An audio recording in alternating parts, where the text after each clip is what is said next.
Top quality और consistent performance के लिए सिर्फ सिल्वर पंप नाम याद रखना।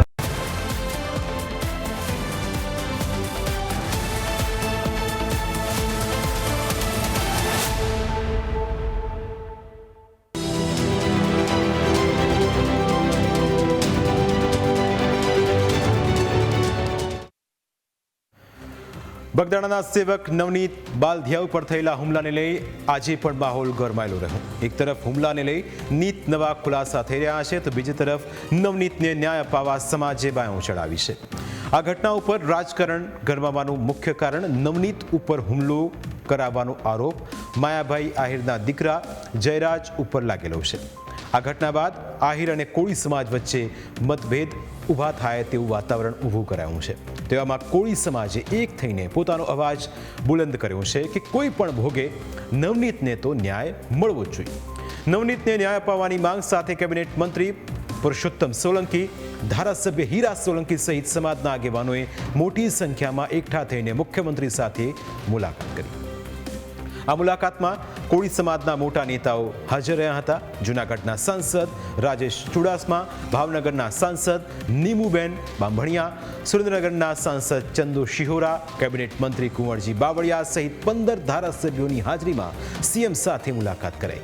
એક રીતે કહીએ તો આ કોળી સમાજનું શક્તિ પ્રદર્શન હતું।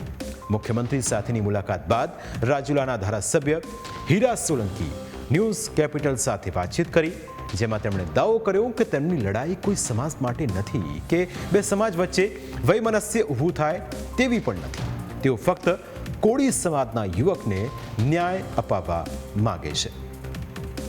સાહેબે ખૂબ શાંતિપૂર્વક અમને સાંભળ્યા છે, આગેવાનોને સાંભળ્યા છે, ના શિવાભાઈ ગોહિલને સાંભળ્યા છે, ગૌતમભાઈને સાંભળ્યા છે, આરસીભાઈ મકવાણાને સાંભળ્યા છે અને એને ધ્યાન ઉપર લેતા સાહેબે સ્પષ્ટ કીધું છે કે જે ન્યાયની વાત હશે, જે સાચી દિશાએ તપાસ કરવાની હશે એ સાચી દિશાએ તપાસ થશે, એમાં કાંઈ કોઈની શરમ રાખવામાં નહીં આવે। ને અમને પણ આશ્વાસન આપ્યું છે તો એ આશ્વાસન અમને લાગે છે કે આ તપાસ થઈ રહી છે, સાચી દિશાએ તપાસ થશે। મારે માત્ર આ ન્યાય અને અન્યાયની વાત છે।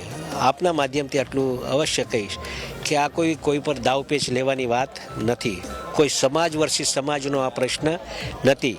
અસામાજિક જે રીતે મારીને વિડીયો ઉતારીને વાયરલ કર્યો, વાત કરતાં કોના સાથે વાત થતી હતી, શું વિડીયો વાયરલ થતા હતા, વાત થતી હતી, કોણ છે, કેવા છે લોકો છે, એ લોકો સામે એક્શન લેવાય એ બાબતની વાત હતી અને અમને વિશ્વાસ છે કે આ રીતે ન્યાય અમને મળી રહેશે।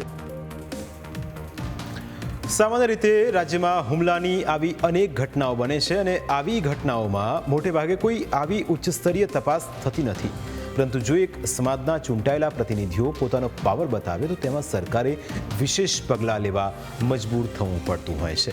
આ કેસમાં પણ સરકારે 5 સભ્યોની એસઆઈટીની રચના કરી છે। એસઆઈટીના અધ્યક્ષ એએસપી જયવીર ગઢવી છે, જ્યારે એક પીઆઈ, એક પીએસઆઈ અને 2 હેડ કોન્સ્ટેબલનો સીટમાં સમાવેશ કરાયો છે। સીટના સભ્યોએ દરરોજ તપાસ કરીને રિપોર્ટ સરકારને મોકલવાનો રહેશે।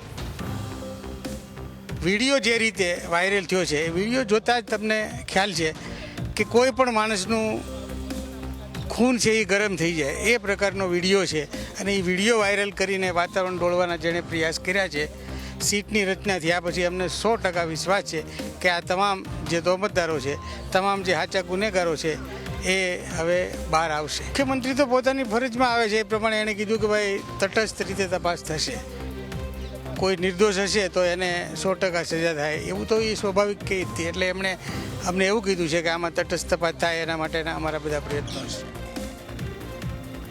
મહત્વનું છે કે નવનીત બાલધિયા ઉપર 29મી ડિસેમ્બરના રોજ જીવલેણ હુમલો થયો હતો, જેમાં ગંભીર રીતે ઇજાગ્રસ્ત નવનીતભાઈને સારવાર માટે હોસ્પિટલમાં લઈ જવાયા હતા। નવનીતભાઈને મારતો વિડીયો વાયરલ થતાં જ કોળી સમાજ નવનીતભાઈને પડખે આવ્યો અને આખા કેસને એક નવી જ ઊંચાઈ ઉપર લઈ જવામાં સમાજે મહત્વની ભૂમિકા ભજવી છે। નવનીતભાઈનો આરોપ છે કે તેમના ઉપર માયાભાઈ આહિરના પુત્ર જયરાજે હુમલો કરાવ્યો છે। તેવામાં હવે એસઆઈટીની તપાસમાં નવા ખુલાસા થાય તેવી શક્યતાઓ રહેલી છે। એસઆઈટીની તપાસમાં જ ખ્યાલ આવશે કે નવનીતભાઈ ઉપર હુમલો કરાવનાર કોણ છે।